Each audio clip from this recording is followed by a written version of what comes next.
Hello everyone, আজকের ব্লগটা শুরু করলাম একটা এরকম সুন্দর ওয়েদারকে ক্যাপচার করতে করতে। তো আজকের ব্রেকফাস্টটা ছিল পান্তা অ্যান্ড আলু ভাজা। রিসেন্ট আমি এটাই খাচ্ছি অ্যান্ড এটা আমার খেতে বেশ ভালো লাগছে ব্রেকফাস্টে। দেন দেখলাম মা এখানে পনিরগুলোকে পিস পিস করে কেটে নিচ্ছে। বুঝতেই পারছিলাম আজকে আমার ফেভারিট একটা ডিশ হতে চলেছে। অ্যান্ড কিছু পটল ভেজে দিতে বললো, তো সেগুলোই করছিলাম। আর আজকে একটা পটলের সবজিও হবে। দেন বাইরে এসে দেখি আবার ঝিরঝির করে বৃষ্টি পড়ছে। মানে সারাদিন এই সিন দেখতে দেখতে আমার মাথা খারাপ হয়ে গেল। বাট ঠিক আছে, ওয়েদারটা এখন ঠান্ডা আছে, আমার এটাই ভালো লাগছে। তারপর তো এখানে আমার স্নান করা কমপ্লিট হয়ে গেছে অ্যান্ড একটু ফ্যানের তলায় বসেছিলাম, কারণ আজকাল আমার স্নান করার পরে বেশি গরম লাগছে। অ্যান্ড আজকের দুপুরের মেনু ছিল আলু উচ্ছে ভাজা, বেগুন ভাজা, পটল দিয়ে নারকেলের দুধ দিয়ে একটা তরকারি অ্যান্ড দই পনির ছিল মেবি ওটা।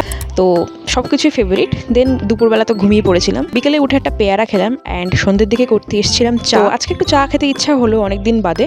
অ্যান্ড আমি জানো তো বিস্কুটের লোভে কিন্তু চাটা খাই। মানে আমার চা দিয়ে বিস্কুট খেতে খুব ভালো লাগে। বেকারির বিস্কুট হলে তো কোনো কথাই নেই। অ্যান্ড আমি না কিছুদিন আগেই স্টিলের চপস্টিক্স অ্যান্ড এই স্ট্রগুলো কিনেছিলাম। যারা কে ড্রামা, সি ড্রামা এইসব দেখে না, তাদের এই সমস্ত সাইড এফেক্টসগুলো থাকবে। একটু চপস্টিক দিয়ে খেতে হবে, একটু র্যামেন খেতে হবে। অ্যান্ড আমি পুরো ইউটিউব দেখে এই চপস্টিক ধরা শিখেছি। পুরো আমার আধ ঘন্টা লেগে গেছিল এই চপস্টিক ধরে খেতে শিখতে। অ্যান্ড এই স্কিলটা আমি আগে থেকে অনেকটা ইমপ্রুভ করেছি, কারণ আমি যখনই কোনো নুডলস খাই আমি চপস্টিক ইউজ করি, ফর্ক ইউজ করি না। ফার্স্ট অ্যান্ড সেকেন্ড অ্যাটেম্পটে তো চপস্টিক দিয়ে বিস্কিট তোলা ফেল হয়ে গেল, বাট থার্ড অ্যাটেম্পটে গিয়ে কিন্তু আমি ঠিক এটা করতে পেরেছিলাম। তারপর তো দেখলাম মা উত্তম ভাজা আর ঝুরি ভাজা খাচ্ছিল, তো সেখান থেকে আমি একটু ভাগ বসালাম। অ্যান্ড রিসেন্ট আমি এই কে ড্রামাটা দেখছি, এটা আমার খুব ভালো লাগছে দেখতে। অ্যান্ড জানো তো বাড়ির মধ্যে মাঝে মাঝে এত বোরিং কাটে, মানে কোনো কিছু দেখানোরই থাকে না ভ্লগে। সেই দিনগুলোতে আমার কন্টেন্ট খুঁজে না পাওয়ার কারণে আমি ভ্লগই করি না, এর কারণে আমি ইউটিউবে ইনকনসিস্টেন্ট হয়ে যাই। দেন জোম্যাটো খুলে একটু এটা ওটা দেখছিলাম, ভাবছিলাম কিছু খাবার অর্ডার করি, বাট তারপরে আর ইচ্ছা হলো না। ফেসবুকে রিসেন্ট আমার একটা ভিডিওতে 200K ভিউ এসছে অ্যান্ড আমি খুবই হ্যাপি। আমি জীবনেও ভাবিনি যে আমার কোনো ভিডিওতে এরকম ভিউ কোনোদিন আসবে। অ্যান্ড আমি চাই তোমরা আমাকে এইভাবেই সাপোর্ট করো, আমার আর কোনো চাওয়া পাওয়া নেই। তারপরে তো মা রুটি করছিল অ্যান্ড আমি রুটি খাচ্ছিলাম।